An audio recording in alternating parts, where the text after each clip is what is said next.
Good morning all. आज हम chapter 2 पढ़ेंगे पुष्पीय पौधों में लैंगिक प्रजनन के बारे में। इससे पहले हमने पढ़ा था कि मनुष्य में या जानवरों में लैंगिक प्रजनन कैसे होता है।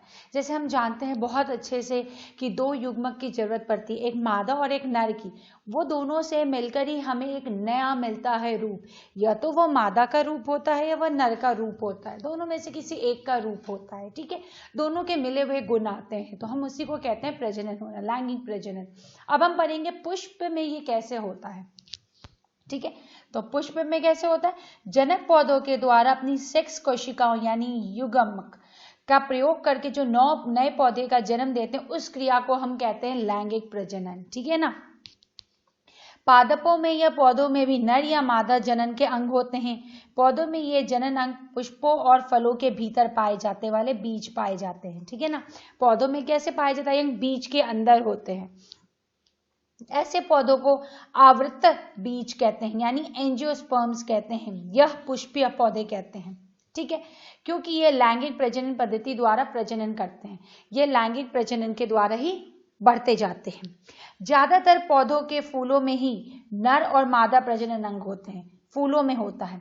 एक ही पुष्प में नर या मादा के अंग होते हैं। यह कई बार ऐसे पुष्प मिलते हैं जिसमें नर पुष्प अलग होते हैं और मादा के पुष्प अलग होते हैं। यानी मादा वाले पुष्प में मादा के मिलेंगे अंग और नर वाले में नर के अंग मिलेंगे, और किसी में दोनों साथ में ही मिलते हैं। ठीक है, जैसे ये वाला अगर देखेंगे तो इसमें पुष्प के अंग हैं। ठीक है ना, इसमें आप ध्यान से देखो तो इसमें क्या है? ये एंथर और फिलामेंट। ये दोनों क्या है? एंथर और फिलामेंट। ये क्या है? मेल, नर के हैं। ये स्टिग्मा, ये स्टाइल, और ये नीचे का ओवरी जो है, ये ओवरी। ठीक है, इसको क्या कहते हैं? पिस्टिल कहते हैं। ये किसके हैं? ये मादा के हैं। ठीक है, ये हो गया बहालन पुंज। इसको कैलिक्स कहते हैं, बाहर वाले को। ये फूल का भाग है, इसको कहते हैं बाहर का जो भाग होता है ना, उसको कैलिक्स कहते हैं। कितनी बार आपको देखने के मिलेगा फूल के, जैसे ये फूल है, इसके यहाँ में नीचे में हरे रंग का लगा रहता है, उसको कहते हैं कैलिक्स। यह बाहरी चक्र होता है, बाह्य दलों से मलकर बनता है। मैंने बोला ना, बाहर के चक्र की तरफ होता है, बाहर की तरफ। अब दल पुंज जिसको कहते हैं कोरोला, ये वाले को कहते हैं कोरोला कहते हैं। ठीक है, यह दूसरा चक्र होता है जो भाग, मैंने आपको क्या कहा, एक जो पहले पुष्प होता है, ऐसे पुष्प है। ठीक है, इसके बाहर की तरफ ये ऐसे ऐसे ग्रीन कलर के निकले रहेंगे, ये होते हैं मेरे कोरोला, जिसको हम कहते हैं बालद पुंज। जो ये बालद पुंज यानी कैलिक्स, इसको कहते हैं कैलिक्स, बाहर वाले को। उसके बाद जो अंदर बड़े बड़े वाले बनाया था उसको कहते हैं कोरोला यानी दल पुंज, इसको कहते हैं कोरोला। ठीक है, ये रंगीन होता है, बहुत कलर्स के होते हैं। पुमंग जिसको कहते हैं एंड्रोशियम।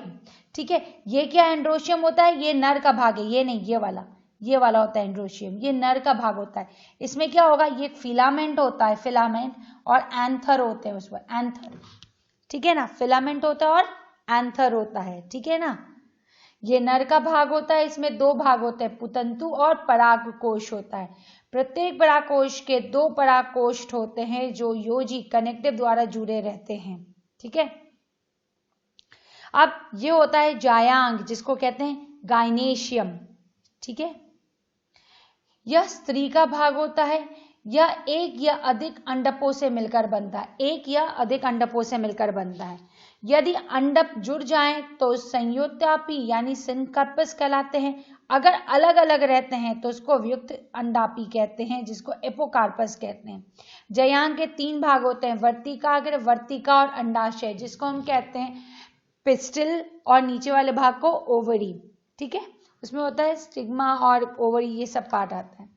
वर्तिकाय जायांग का शेष भाग है। वर्तिकाय जो होता है वो शेष भाग होता है। एक बार मैं आपको दिखाती हूँ, ये होता है ऊपर का, इसको स्टिग्मा कहते हैं।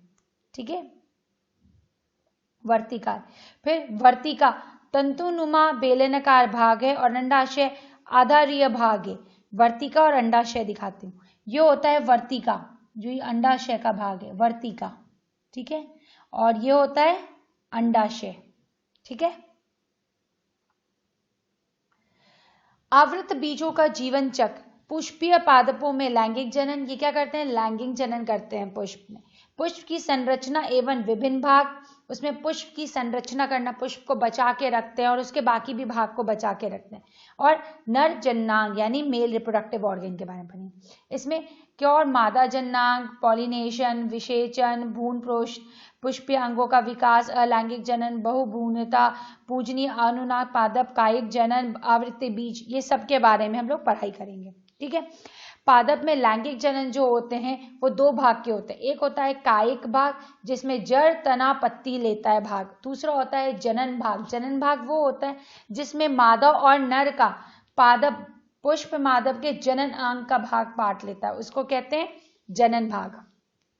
आवृत्ति बीज पादप के पुष्प के लैंगिक जनन की संरचना भी माना जाता है।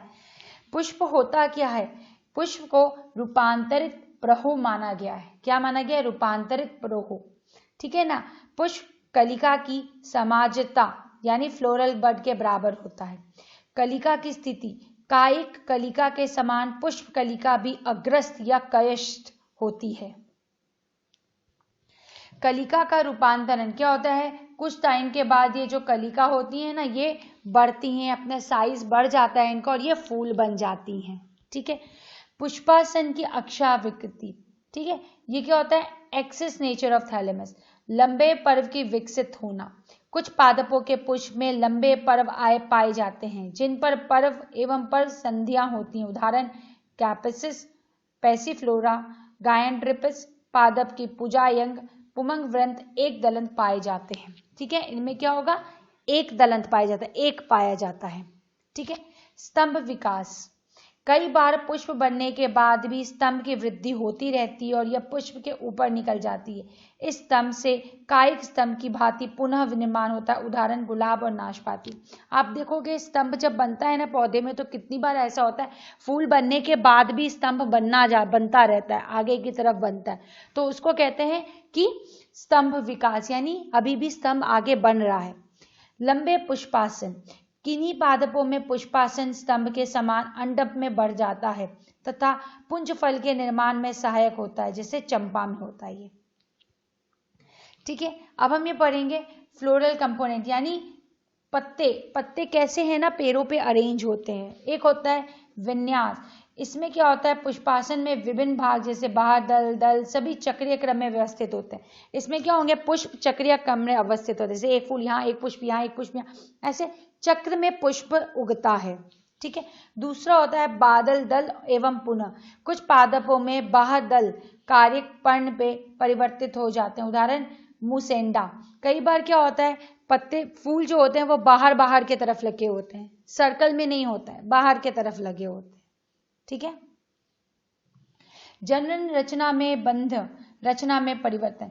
कुछ पादपों में दल के निर्माण पुकेसरों और बंधीकरण तथा रूपांतरण से होता है, जैसे गुलाब में ये चीज होता है। आवृत्ति बीज पादप का जीवन चक्र। अब इसके जीवन चक्र के बारे में पढ़ेंगे। इसमें जो जीवन चक्र होता है ना, उसमें दो होता है, एक तो बीजाणुदिबद्ध अथवा द्विगुणित अवस्था होता है और एक अगुणित अवस्था होता है। जैसे हमने पिछली बार पढ़ा था द्विगुणित अवस्था और एक गुणित अगुणित अवस्था। द्विगुणित में क्या होता है? दोनों नर और मादा के मिलकर बनते हैं, उसको कहते हैं द्विगुणित। वो टूटता नहीं है, उससे पहले बना हुआ है, फिर वो टूटता है, अगुणित बनता है, तब जाकर एक कॉपी बनाता है अपना। पुष्प पौधों की जनन संरचना है जिसमें जन अंगों द्वारा पौधे के जीवन चक्र की द्विगुणित अगुणित अवस्था एक अंतर काम करती है। ठीक है। इसके बारे में हम पढ़ेंगे। अब ये है जैसे बांस, केला, बहुफलनी, ऐसे पौधे जिनके जीवन चक्र में कई बार पुष्प आते हैं बहुफलनी कहलाते हैं। ये ऐसे पौधे हैं जिनके एक जीवन चक्र में बहुत बार फूल आते हैं, तो उसको क्या कहते हैं? बहुफलनी कहते हैं। ठीक है। जिनके एक बार आता है उसको एक फलनी कहते हैं। जिनके जीवन में एक बार पौधा आता है, मतलब फल आता है या फूल आता है, उसको एक फलनी कहते हैं। ठीक है ना। एक बार इनके ऊपर पुष्प आता है। ठीक। जिनमें बहुत बार आता है उनको कहते हैं बहुफलनी। पादपों में लैंगिक जनन। लैंगिक जनन की क्रिया में पुष्प जनन चक्र पुमंग, जो कि नर अंग कहलाते हैं, एक जायाग भाग लेते हैं। ठीक है। आइए पहले हम इनके बारे में पढ़ते हैं। ये होता है पुकेक्सर। मैंने आपको बताया था इसमें फिलामेंट और एंथर होता है। ठीक है ना। ये पूरे को कहते हैं नर जनन अंग। ठीक है ना। पुंकेसर, ठीक है ना, इसको क्या कहते हैं, पुंकेसर। ये होता है नर का जननांग। इसमें होता है जो एक ये होता है एक डंडे जैसा और ये होता है एंथर, ठीक है। इसमें होता है परंतु, यह ऐसा होता है पुतंतु, ऐसे डंडे जैसा होता है पुतंतु, ठीक है। पुंकेसर में ये क्या होता है, पुतंतु। और इसके ऊपर होता है परागकोश, इसके ऊपर दाने दाने दाने दाने जैसा ये होता है, परागकोश कहते हैं, ठीक है। ये आगे के तरफ होता है, ठीक है, पोलियों से मिलकर बना हुआ है। पोलन ग्रेन्स में क्या होता है, पोलन ग्रेन्स होते हैं दाने जैसे, जैसे गेहूं के दाने होते हैं ना, वैसे इसमें छोटे छोटे छोटे छोटे और छोटे छोटे दाने होते हैं, एकदम हाथ में झरेंगे, देखना आप, छोटे छोटे रेत के दाने जैसे निकलते हैं। और एक गेहूं के साइज होता है ना, उसी के साइज का ये होता है परागकोश, ठीक है। इसमें क्या होता है, परंतु पीछा भाग उपाशन से जुड़ा होता है। ये जो होता है पीछे की तरफ जुड़ा होता है और आगे गेहूं के दाने की तरफ खुला होता है, इस तरह से होता है। लघु बीज घानी की संरचना। परागकोश एक चतुकोशीय रचना होता है जिसमें 4 कोनों पे लघुआनी बीज घानी स्थित होता है, ठीक है। यह एक है ना, इसमें क्या होता है, छोटे छोटे बीज होते हैं, बीज जुड़े होते हैं ये सब आपस में। परागकोश की रचना। अनुप्रस्थ काट में अध्ययन करने पर स्पष्ट होता है कि संभाग विभवोत्तरी कोशिकाओं का समूह है जो अधिचर्म से घिरी होती है। इसका आकार अंडाकार है, ऐसा कहा था ना, अंडाकार के आकार का होता है। यह विभ्योजोत की कोशिकाएं निरंतर विभाजित होते रहती है। इसके अंदर क्या होता है, विभ्योजोत की कोशिकाएं, जो कोशिकाएं होती हैं वो बार बार विभाजित होते रहती हैं, टूटती हैं, नया बनेगी, फिर टूटती है।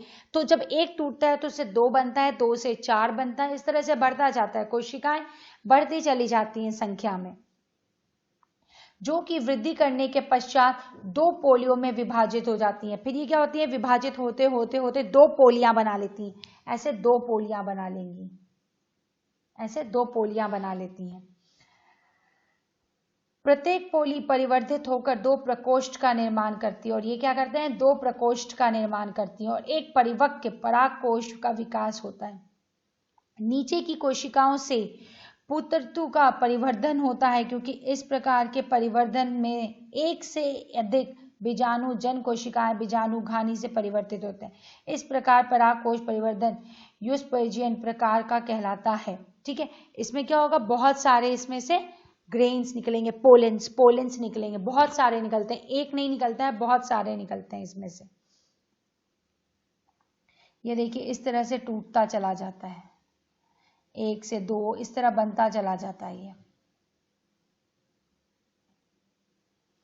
परागकोशी भित्ति। अब इसके अंदर के बारे में पढ़ते हैं कि ये कैसे बना होता है और क्या है, ठीक है।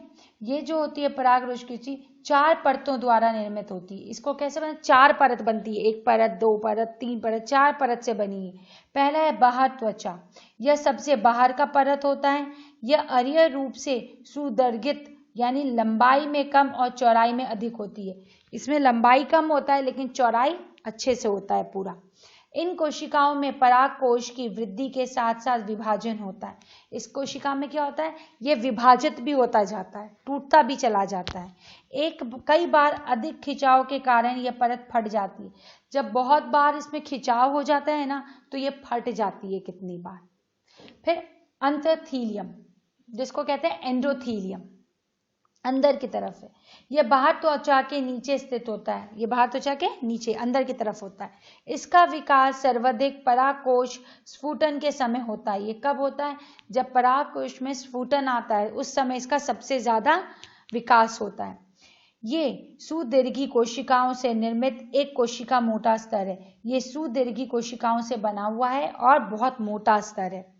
इसकी आंतरिक स्पर्श रेखीय भित्ति ऊपर रेशेदार पट्टियां पाई जाती है। इसके ऊपर क्या होती है, स्पर्श रेखीय भित्तियों पर रेशेदार रेशे पाई जाती हैं, पट्टियां जैसी, जो कि प्राय अंग्रेजी अक्षर के यू आकार की होती है, इस यू आकार की होती हैं, ठीक है। मेलोथिया से यह सर्पिलाकार होती है। इसके स्थूलन में मंडकण संचित पदार्थ के रूप में होता है। ये रेशेदार पट्टियां परागकोश स्फुटन में सहायक होती हैं। ये जो परागकोश में जो पट्टियां लगी होती है ना, ये स्फुटन में मदद करती हैं, ठीक है। हाइड्रोक्सेट्रेसी कुल के पादपों में ये पट्टियां अनुपस्थित होती हैं। जो हाइड्रोकैटरिटेसी जो कुल के होते हैं ना, इनका जाति के जो फ्लावर होते हैं उनमें ये पट्टियां नहीं पाई जाती हैं। एनोना, आइपोमिया, इन सब में परागकोश की बाहर त्वचा पर क्यूटिन लिंगनन का जमा होता है। क्यूटिन का जमा होता है। क्यूटिन के जमा होने से क्या होता है, वो उनको बाहर से बचाता है। एक तरह का लेयर है क्यूटिकल लेयर जिसको कहते हैं, वैक्सी टाइप का लेयर होता है। वैक्स मतलब मोम जैसा लेयर का बना होता है जो उनको बचाता है, पानी में गलने नहीं देता है, फटने नहीं देता है। तो क्यूटिन का लेयर होता है उनके ऊपर। मध्यपत्र क्या होता है, बीच वाला। अंतस्थिरियम के नीचे जो होता है 1 से 3 पत्तियों का स्तर होता है। ये 1 से 3 पत्तियों का स्तर होता है। इसकी कोशिकाएं अल्पजीवी होती हैं तथा लघु बीजाणु के अर्धसूत्री विभाजन से पहले नष्ट हो जाती हैं।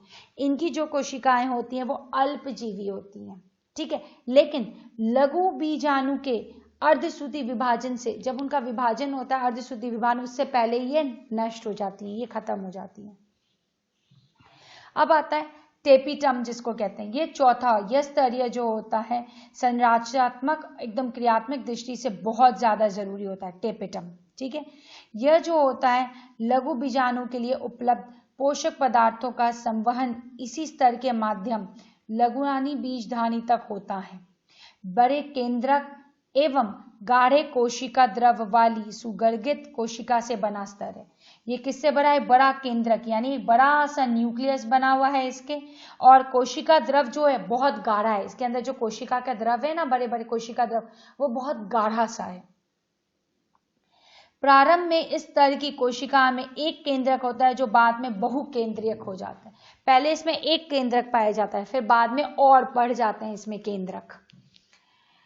क्वाकिसिनिया में द्विस्तरीय होता है। टेपिटन की कोशिकाओं में स्वतंत्र विभाजन पाया जाता है, ये अपने आप विभाजित होते चले जाते हैं, ठीक है। सेब के टेपिटम कोशिका में लाल वर्णक होता है। अगर सेब में टेपिटम देखेंगे तो उसमें लाल वर्णक होता है। एनीमोन में टेपिटम कोशिकाएं बैगनी रंग का होता है। एनीमोन जो होता है ना, उसमें बैगनी रंग का होता है, ठीक है। टेपिटम को 2 भाग में बांटा जाता है, अमीबिय अथवा प्लाज्मोडियल टेपिटम। एक होता है अमीबिय तथा प्लाज्मोडियल टेपिटम, ठीक है। हाइड्रोलाइटिक एंजाइम के कारण टेपिटम कोशिकाएं की भित्ति टूट जाती है। जब हाइड्रोलाइटिक एंजाइम, जो एंजाइम होता है ना, जब वो हाइड्रोलाइटिक होता है, वो जब फाड़ता है, यानी तोड़ने वाला, हाइड्रोलाइज करने वाला, गलाने वाला, जब ऐसे एंजाइम के कारण टेपिटाइम के जो अंदर की कोशिकाएं होती है उनकी भित्ति टूट जाती है, फट जाती है। अब भित्ति विहीन जीव द्रव जेली नुमा हो जाता है। अब उनकी भित्ति टूट गई है तो वो क्या हो जाएगी, जेली जैसे हो जाएंगे, कहीं भी जाएंगे, क्योंकि उनका भित्ति नहीं है तो उनको पकड़ के कोई रख नहीं सकता, तो वो जेली जैसे हो जाएंगे, कभी इधर कभी उधर, कहीं भी घूमेंगे वो जेली जैसे हो जाते हैं। और पराग कणों का पोषण देता है, और पराग कणों को पोषण देता है। इसमें केंद्रक विभाजन नहीं करते, इसमें केंद्रक विभाजन नहीं करता है, जिसमें जेली जैसे। इसका एग्जाम्पल है टाइफा, टेरिडेस्क्रेनिया, ये सब इसके एग्जाम्पल है। अब एक होता है स्त्रावी और ग्रंथिल टेपिटम। यह स्थायी प्रकृति के होते हैं। इनकी कोशिकाओं में कई कोशिकाएं उमांग जैसे लवक, माइटोकेंड्रिया, राइबोसोम, ये सब पाए जाते हैं। ये विशेष प्रकार का गोलाकार रचना होती है, जैसे प्रोयूबिश पिंड कहते हैं। ये गोलाकार टाइप का होता है, इसको क्या कहते हैं, प्रोयूबिश। परागकण के विकसित होने पर यह प्रोयूबिश पिंड टेपिटम भित्ति से बाहर निकलकर लघु बीजानी घानी में आ जाते हैं तथा इनकी सतह पे स्पोरोलोनिक का जमाव होता है, ठीक है। यह परागकणों का बाहर चोल का निर्माण करती है। यह परागकणों के जो बाहर का कवर होता है ना, उसको बनाती है, ठीक है। अब हम नेक्स्ट सेशन में कंटिन्यू करेंगे कि इसके आगे क्या होता है। Okay, thank you.